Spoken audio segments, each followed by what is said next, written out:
My name is Brianna, and I welcome you to the Tales of Adventure, a D&D podcast like no other.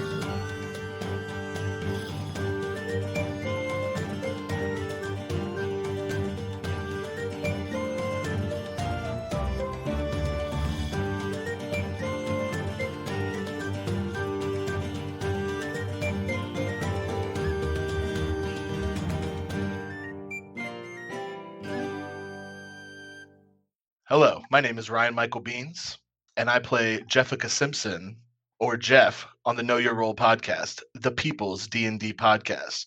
We are a 5e real play podcast that releases episodes every other Friday.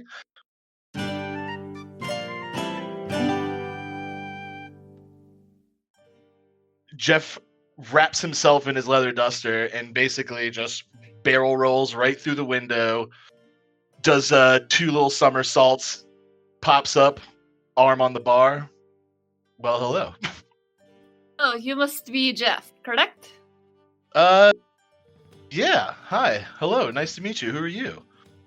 My name is Isra. I know your friend Relic. I met him here a few days ago. I figured he described your habit of bursting through the windows. Oh, you met Relic? Yes, he's a very interesting fellow. Oh, man. You probably know everything. That guy shares way too much. I don't know your side of the story. For a drink? Yeah, that'd be great. Bartender, shot and a beer, please. Right, it goes on my tab. Oh, thank you. So, where are you from? I'm from a small town. You've probably never heard of it. It's called Ferndon. It's outside the Trollbark Forest. Really? I've been by there once. It's been a long time, but I didn't know where that is. Yeah, it's a small, humble town, mostly elves. So I was actually adopted by elves. I was found in the middle of a field outside the Trollbark Forest, and my parents, Ashfordan and Lilith, took me in, and that's been my story.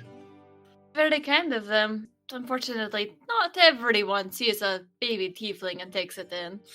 Yeah, there was definitely I was definitely looked at differently in the town that I grew up. It's like I said, mostly elves, and then you just got a little devil-looking guy running around. It's not great. I knew another tiefling. She grew up in a town where there were none. She was raised by humans. It's an interesting time. Did not get along well with her siblings. You know what? It really was. So I was an only child. I believe probably, looking back, I'm guessing my parents probably took me in and adopted me because they probably wanted kids but couldn't have any. So, next best thing. There are worse reasons to adopt a child. True. So, how long did you live there? I lived there until I was about 19 years old. I used to work with my father as a window installer / window repairman. So we would travel from town to town fixing people's windows. So I lived there about till 19, where I left the whole entire city behind. Why did you leave? Man, you're not a cop, are you? You have to tell me if you're a cop. Oh no, of course not. You don't need to worry. Okay. All right, excellent. Well, this is a sad story, but when I was 19, I met Shirlene, the love of my life. And unfortunately, she was killed mere hours before we were supposed to get married. Sorry to hear that. She was the only person that I really liked in that town, and with her gone, I couldn't. I was absolutely devastated. I couldn't stay there any longer. Can't even begin to imagine how terrible that must have been. It's kind of been a theme throughout my life, is those close to me die. So I left Ferndon, and I set out to become an assassin. Interesting career choice. Yeah, so I'm a very, very terrible assassin. I actually went out, I took 3 contracts in my very short career as an assassin. And frankly, I ended up becoming good friends with every single one of them. That makes sense knowing you. people are complicated, you know. I know this guy wanted him dead and was willing to pay me for it. But when I got there and I had sort of a plan to sort of get in with them and make them trust me, and then I would kill them. But they all won me over, and they were very nice people. Unfortunately, they all end up dying on me. Every single one of them. Perhaps someone else also got the contract. Well, I mean, I collected on all of them because I figured they're dead. I had a contract on them, so I don't really know what happened. We don't need to go into that. But again, it's just a over and over, just people I get close to end up dying. And then until I met my new group of friends, it was just nothing but loss. And I'm afraid to get too close to these people because, again, I'm afraid they're all going to die, just like everybody else has. But we've had a pretty good run so far. Also, from what I know, your friends seem rather resourceful. And you have some sort of benefactors helping protect you. Perhaps you can actually let yourself get close to these. Perhaps. I do feel it's funny. So growing up, I had absolutely no idea about my powers, about any of the things that made me a tiefling, that made me a warlock. Just absolutely no clue. I never learned it until I actually started fighting with these guys. They sort of started to bring it out of me because I want to protect them. See, these guys, I'm usually the clueless one in the crowds I run with, and unfortunately, this probably doesn't bode well for our party, but I am the smartest one in this group, I think. I mean, we have my good friend Neko, who is just fresh from the woods. I mean, she has absolutely no idea what's going on. Very resourceful, I will give her that. But we have to basically teach her almost everything that we come into contact with. She can't read. She doesn't know what anything is. And then we have Gorlax, my good friend. He is a mammoth of a person, but he's basically a giant child. I love him to death, but sometimes you gotta rein him in and kind of tell him to calm down. So it's I almost feel like, as much as I don't know what's going on, I kind of feel like their dad. Maybe not their dad, maybe a cool uncle. You're the dad friend. Sooner you accept it, the better. You're the dad friend. Not always a bad thing. Yeah, not always. I think I just have to, I think I have to really step into that role. I've kind of been pushing it away, denying that role. One more, please. Thank you. The more you try and avoid it, the more they'll tend to clamber it onto you. Yeah, you're right. But you know what? I love them, and I'm determined not to let them die. Not this time. And imagine they're also determined to not let you die either. I think they could go either way on me, Oh, what makes you say that? I don't know. I think recently I've kind of felt like a darkness building up inside me. So recently I just found out that I can evoke weapons in my hands just from nowhere. That's a very useful trick. It's a very useful trick. As soon as I started doing it, though, I started hearing this creepy voice in my head, and now I just feel like this little just like a ball of fire in the pit of my stomach, and I don't know what it is. And so it's really starting to scare me. I don't really know what's going on. You say you're the warlock, correct? Yes. Do you know who your patron is? See, people have asked me that question. I don't know what a patron is. I have no idea what that even means. Most warlocks have made a deal of some sort with a powerful entity. Not quite the gods, although sometimes it can be a god. And that's where they get their powers. Uh-huh. Man, maybe so that's probably who's in my head. But you remember no such deal? No, I don't. I can't help but wonder if perhaps you didn't make the deal, but your parents did. Your birth parents. Ones who left you. Yeah, see, I don't even know what to make of this. I need to figure it out. I need to figure it out somehow. Yes, because you Not knowing the details of the deal could lead to some very, very awkward situations. Oh, absolutely. Oh man. Well, enough about the growing darkness inside of me. Let's move on. Yes, let's just ignore that and hope it goes away, because that never ends poorly. That always goes well. That's what people from Ferndon do. They ignore their problems. How well does that work for them? Not great. We can move on, though. I'm curious to hear the rest of your tale. From Relic told me your group has recently made friends with a larger organization. I was wondering, what do you think of all that? Yes, so we have actually recently partnered with another organization. They wanted us to join, but we kind of like doing our own thing. They are the Whispering Blades. And I believe my good friend Gorlax mistakenly called them the Slippery Swords, and we decided to actually adopt that as our name because it really stuck. We just loved it. Wonderful name. What? Yeah, I mean, we were said, you know what, this is too good. We have to form this clan right now, and it's over. So we've entered into a partnership between the Slippery Swords and the Whispering Blades. They have the resources that we need to sort of carry out these missions, and I believe we just finished our first mission for them.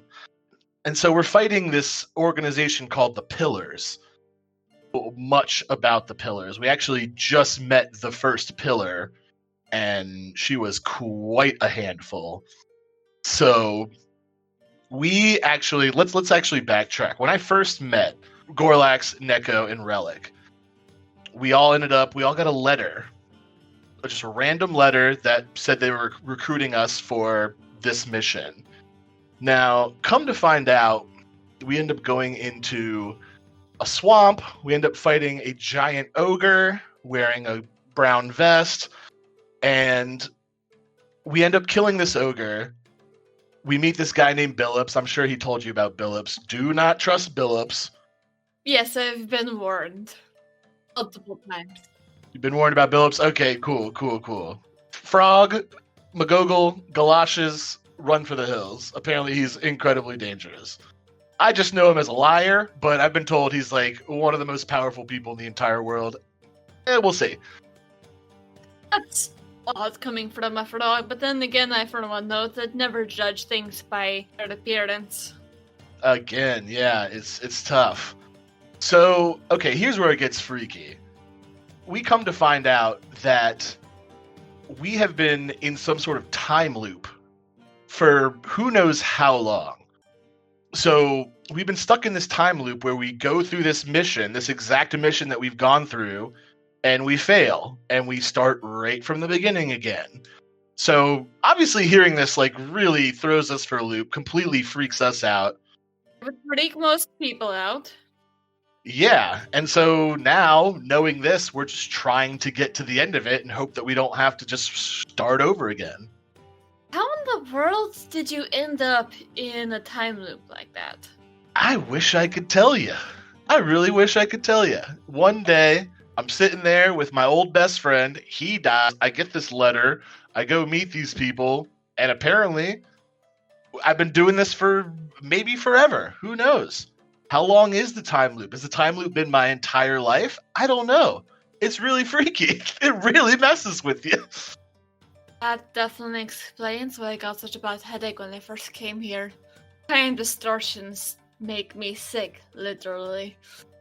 It's too much. I mean, who could ever know? And then people are just going to pretend like they do know? It's a whole racket. You're not able to remember anything, or anything that you did in past loops. No, absolutely not. So I only know my life as it happened. So to be told that, and again, this could also be false, but to be told that I've done this same thing over and over and over and over again, I can't even remember how many times they told me. Someone told me that they witnessed us do it at least 50 times. I mean, that's freaky. That is strange, because whoever or whatever set up this time loop obviously want you to succeed, but you think they would have some way of telling you what you've done in the past that didn't work, so you're not just doing the exact same thing over and over. That's what I'm saying. It would be great if I lived through all of those experiences so I could at least say, hey, it would have been really cool to know that I could do all these spells the first time or this last time from the beginning. See, it just messes you up. Time loops are terrible. That's they are, but the great one, there has to be a really good reason, because that's not easy. It's just, it's the fact that I guess there is some comfort in knowing that I won't know if this just ends and I have to start over again. At least I won't know. But also, I just keep dying over and over and over again. And then what if this isn't the last time and I die and then it's just over? And I can't find the man who killed my wife and I don't find my patron. What do I do? Don't worry about that. If you worry about that, you will turn into a small pile of existential dread on the floor right in front of me. And I've seen that before. It's not fun to watch. Okay, I'm sorry. I've had about 3 beers and a shot since I got here. I'm really starting to go off the rails here. I'm sorry. It's alright. You're dealing with a lot, but all you can do is look forward. Find a way to stay alive. Find a way to not fall prey to how do you not fall prey to whatever mistakes you made before? Have you any idea how long the loop lasts? Or no, that's not a good way of describing it. 'Cause people have seen you do things before, yes? Yes, I want to say, I can't quite remember, but I want to say that we have progressed further than we ever have. So this iteration of the time loop has been the most successful so far. Okay, so there's some bigger end goal someone is trying to help you reach. It would seem that they believe that you may be the only ones who can do it, so they're going to keep resetting things until you succeed. That is possible. That is possible. And I hope they can keep doing that, but, we'll see. My main mission here, get friends out of this alive, finish this mission with the slippery swords, help the whispering blades, destroy the pillars. I've seen firsthand that the pillars are very tough and very evil, so we got to do something about them. That much I know is true. Oh, for sure. Somewhat random question, but have you ever made any attempts to find your birth parents? You know what? I haven't. I don't know why. I guess I assumed they were either dead or they didn't want me, Or perhaps they're back in whatever plane your family hails from, and you were left there for a reason. Man, are you a therapist? Is this what you do? Do you just travel around giving people therapy all around the realm? It wasn't my intention, but it's what usually ends up happening. My gosh. I've been around a lot, I've traveled a lot, but I still have no idea what the hell is going on in the Nine Hells most of the time, so place gets confusing. Very true. Do you want to be pen pals after this? I mean, I feel like, you could really help me going forward. Oh, perhaps now that you have a place to start and you have your friends, you can start piecing things together. Who knows what you'll be learning in the next few days or few weeks? It has a strange way of leading you to what you need to know. When you need to know it. Yes. I'm still very young. I only just realized, what my past means or even started to realize what my past means. So, I think I'm just going to plow ahead. I got my friends. That's really all I need. I think the rest will show itself as time goes on. Yes. You're looking to find the person who killed the woman you love. Oh, absolutely. I will find that motherfucker one day. What did he do? I'm not sure what he did, but I saw him fleeing my fiance's bridal suite as I saw her lay dead. We had kind of been rivals. He was like he was a tiefling warlock from like another school, and we always kind of butted heads. And frankly, I really didn't think it would ever get to this. You know, we were rivals like you're a rival with someone in school or in the neighborhood. I didn't think we were at kill bride level, and I have not seen him since. Are you sure he was the one who did it, or maybe he fled because he found it and then you arrived very angry? Oh, I know he did it. Trust me. I know he did it. And that's all I have to say about that. How do you know? Because as I went to Shirlene's body, I picked her up, and with her last breath, she said, Cotton-Eyed Joe. And that was this man's name. He's a man with an eye patch, and we called him Cotton-Eyed Joe. I'm face palming right now. I personally face palming. I said it once, I said it 1,000 times. If it hadn't been for Cotton-Eyed Joe, I'd been married long time ago. I guess that's one way to know for sure. I wish you luck in finding him, because that seems very uncalled for what he did.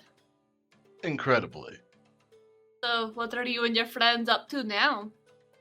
Well, I'm off on a break. You know, I couldn't really sleep. Everyone's off asleep right now. Like I said, we just ran into the first pillar, the first step in toppling the pillars. We went into this huge maze, and we had to use computers and controllers to move around these rooms and match them up so that we could move on to the next room. And then we found the first pillar named Pippin. It was a very, very tough fight. I went down, I blacked out for a second. I came to once the fight was over. You know, I got my licks in, but you know, my friends thankfully finished the fight without me. And luckily we were able to defeat her. And she alluded to that there's much, much more than what meets the eye. Of course there is. I mean, why wouldn't there be, you know? So yeah, we basically just finished that. We're fresh off of that, and you know, I had to pop in here for a beer, and wow, I'm really glad I met you. This is really cathartic. I really needed this. Really process my emotions. We've just been going, like, I haven't had a chance to just like sit down and like think about like what is all going on. It's just been one thing to the next, one thing to the next. You know, it's been really good for my mental health to just like sit here and have a beer with you. It's a big part of why I travel around, and I find people in bars who look like they're about to have a mental or emotional breakdown, and I'm like, hey, you do look like you could use someone to talk to. What's your story? I'll get the drinks. Oh man, well yeah, really appreciate it. How many pillars are there? You know? You know what? I don't even know. I'm assuming there are 4. But I wouldn't be surprised. You know, this is a very shady, shifty organization. I wouldn't be surprised if there was like some surprise 5th or 6th pillar. You know what I'm saying? That would be really relatively par for the course. But do the Whispering Blades not know anything? No, you know what? That's actually why I was a big proponent of not like just blindly joining the Whispering Blades. Because these assholes don't know anything. You know, they just tell me, oh, they're the pillars, and they knew about Billups. And that's it. We basically had to figure everything out for them. And I was like, okay, so you know these guys are your biggest enemies. You know how powerful they are. I mean, I guess that maybe proves how powerful they are, but it's like, you can't tell us anything about the pillars? So we're learning this all for the first time. We're basically giving them the intel. Perhaps it's just hard to find information on them, and you've just been lucky. Or maybe a residual memory from past lives is eating your instincts? Let's not get into that. It gets very complicated. And way too complicated. One more, Barkeep, thank you. Or you're drunk enough to even begin that conversation. Yeah, I tell ya. So, yeah, we still don't know much. We've only figured, and of course, you know, Pippin wasn't very forthcoming with any of the information that we were trying to get out of her, so. Of course, most people are not forthcoming with the people torturing them. You know what's really weird is, have you ever had this? You have to fight someone's clearly evil, but they're like a child, but they're like a super evil child. Maybe Relic had a real hard time one time killing this child Malone, but he was basically A necromancer. Yeah, he was basically a necromancer, and this kid was clearly very evil. Okay, and he's like 15, 16 years old. He's corrupted. We all really wanted to kill him, and we should have, but Relic talked us into not killing him, and he ended up killing like everybody on the train, and then revived them as zombies. Have you ever had to deal with that? Not on the train, but yes.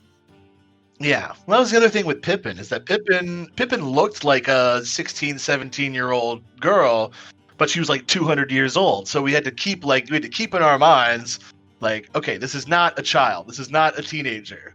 This woman is 200 years old. We have to kill her. Yes, I imagine that's going to make things rather interesting, defeating the rest of them. I mean, I had no problem with it. I burned Malone the first chance I got. Well, I guess the second chance I got, because I let Relic talk me out of the first one. But, you live and you learn. Yes, and it's better to not immediately kill a child and have them not actually be evil than to immediately kill them and have it not actually be an evil child. Yeah, I guess so. I understand what he's saying, but I suppose if the roles had been reversed, then I'd be the bad guy in this situation. So, I've stopped giving Relic any crap for that.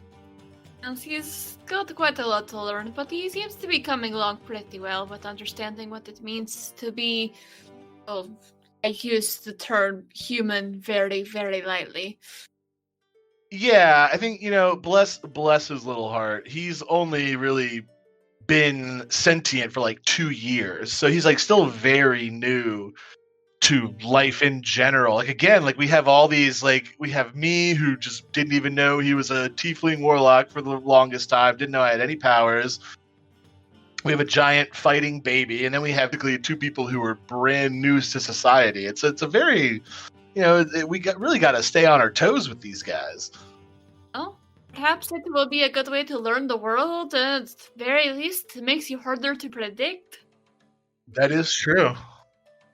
You may want to make yourself scarce. The tavern owner is coming with a guard. I don't think he likes how you came in through the window.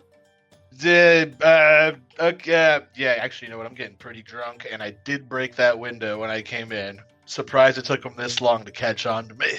I'm going to go ahead and slip out the other window real quick. Listen, it was so good talking to you.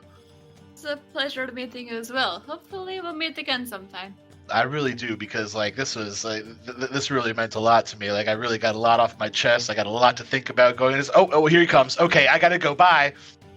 As he comes up, it's just gonna be like, came in that window and went out that one, pointing to the one you came in the first time.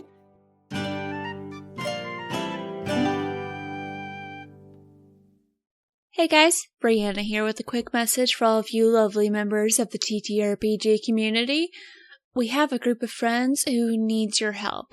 Go on Twitter and check out Homebrew Queens at Homebrew Queens and see what you can do to help these lovely ladies bring their father back to the table. Let's show them what community is all about. Tales of Adventure is directed and produced by me, Brianna Toiber, as part of Pseudonym Social, a creative podcast network. The music is by Patrick Chester of Chester Studios. To see more of his work, visit his website at chesterstudios.net. Find out more about Pseudonym Social by visiting our website at pseudonymsocial.wordpress.com. If you like what I'm doing and would like to support this podcast, please go to patreon.com/pseudonymsocial and choose one of the tiers connected to Tales of Adventure. You can also leave a review on iTunes to make our show easier to find for those who need it.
Hello, I'm Diana. I'm Mike. I'm Amanda. And I'm Adam. Together, we are Multiclass Theater, a brand new actual play podcast. We tell collaborative stories in an original setting with colorful characters using Dungeons & Dragons 5th edition. Don't forget about our strange voices. Oh, well said, Groover. Rotan, don't encourage him. I think you're all nuts. Multiclass Theater is available wherever you download your podcasts. I think that went pretty well. Yeah, we're done here. Let's go. So do we get paid now? You were all amazing. Now get out of my office.